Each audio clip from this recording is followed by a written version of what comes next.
Jokester here, back for another video, and today I'm going to show you how to mod a PlayStation Classic, or just kind of give you some steps.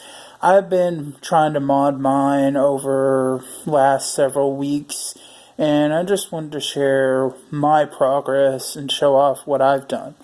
So first of all, you're going to need PlayStation Classic. Next, you're going to need a USB or some kind of storage.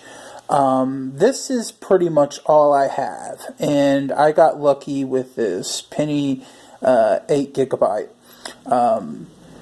First thing that you want to do is you probably want to make sure that your USB actually works, because not all USBs will work.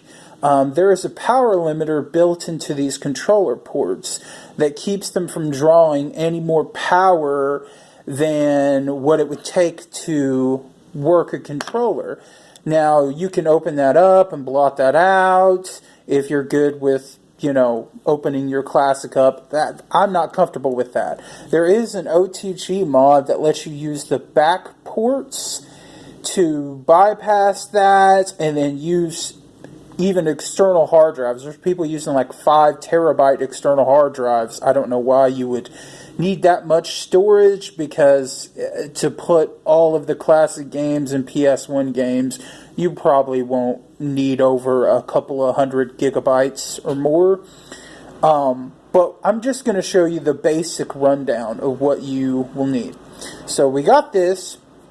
What we need to do is we need to put the program to hack it on. So I'm going to pop this in and show you what is going on with my USB.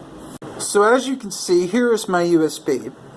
What you want to do is you're going to want to format this, because it can't have anything on it, and you have to name it Sony, all caps, and it has to be formatted to FAT32. That's the first step. So whatever your USB, your external hard drive is, depending on what you use, that's what it needs to be in order to get this started. Then after that, we're going to go download the program we need. I use AutoBleem. There is Bleem Sync, but I prefer AutoBleem because it does a lot of this stuff automatic. We're at the GitHub AutoBleem. The latest update is out, 8.5. And you're going to want to scroll down to where these assets are. And these are what you're going to download. If you don't already have an AutoBleem pack, you're going to want to download this Themes Edition. If you do, you're going to just want to download this. So once you have that, it's going to end up on your computer somewhere. Here is the Christmas Edition, and if you open that up, this is what it looks like. This is what you're going to see. You're going to want to drag and drop all of these into your storage device. So you're going to pull all these and you're going to drag and drop them into your Sony USB stick.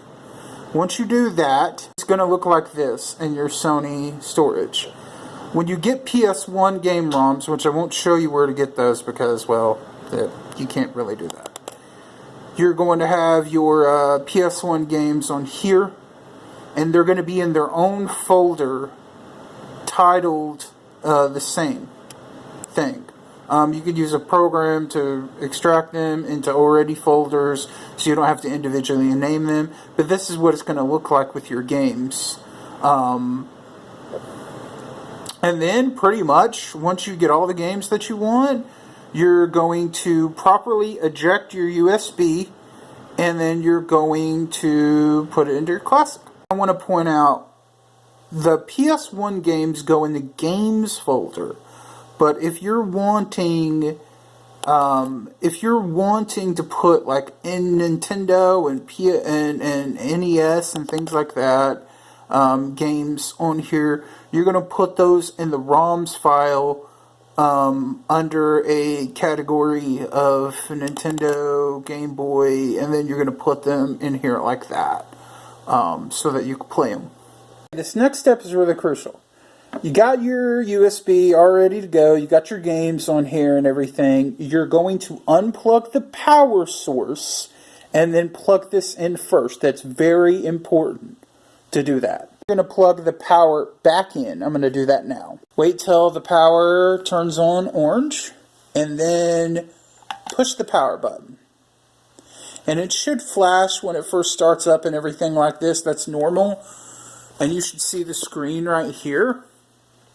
And it's going to boot into Auto Bleem. Now, if this is the first time you do this, you're going to want to scan all of your games with the scan thing. But if you do everything correctly, you should see kind of a menu, and you can push select to choose your themes that you want. This is one of the default themes that comes with it. But to play the actual games, you're going to go in here and you should see all your PS1 games. These are the games that I have installed on mine. You can also see other programs. Here's a quick thing to RetroArch. It shows that I have Pokemon here. You have to make custom box art for these. I haven't figured out how to properly do that, but here's the games that you can play. And here's some other emulators. That's for advanced.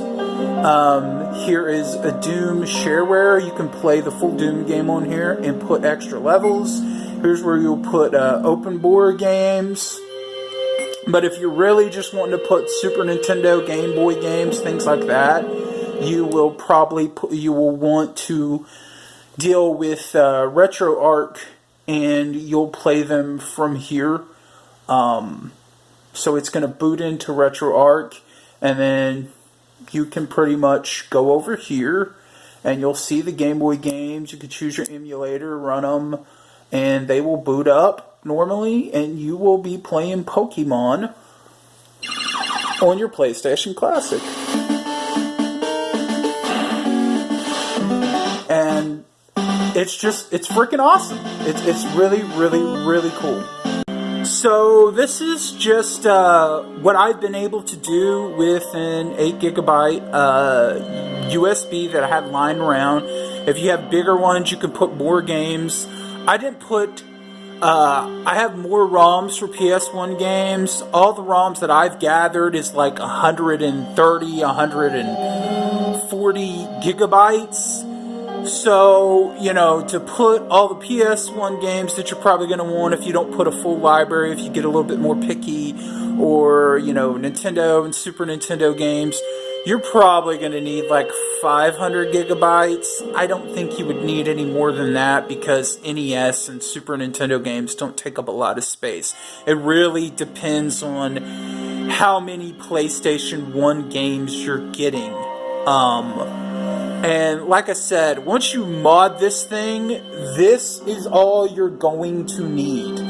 You will probably want to get an 8-bit Duo adapter so you can use different controllers, especially if you want to use analog support. It will let you use any controllers that you want. But that's pretty much it for me. I hope that you like this little video and what you have to do. So yeah, till next time, this is Jokester, signing out. See ya.